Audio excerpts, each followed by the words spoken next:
আসসালামু আলাইকুম। আজ বরগোলা গ্রামের পাশে বয়ে চলা যমুনেশ্বরী নদীর পাশে হাঁটছিলাম বিকেলবেলা। গ্রামটি জনপদ অনেক সুন্দর, গ্রামটির পরিবেশ অনেক সুন্দর।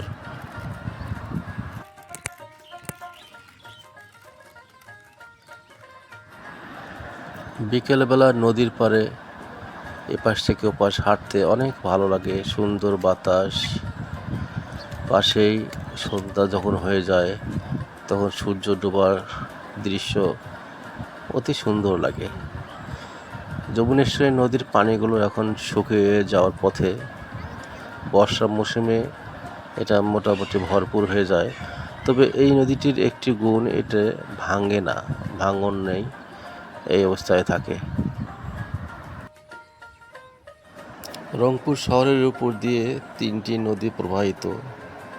রংপুর শহরের মূল কেন্দ্রে ঘাঘট নদী, রংপুর শহরের একটু সাইডে উপজেলায় তিস্তা নদী ও যমুনেশ্বরী নদী। এই নদীগুলো রংপুরের উপর দিয়ে প্রবাহিত হয়ে যায়। আমার যখন ভালো লাগে না তখন এই যমুনেশ্বরী নদী রংপুর শহর থেকে 22 কিলোমিটার দূরে এই নদীর পাড়ে যাই। নদীটি কেন জানি খুব ভালো লাগে। নদীর এপার ওপার, এখানে জেলেরা মাছ মারে। ছোট নদী হলেও বেশ ভালো মাছ পাওয়া যায়।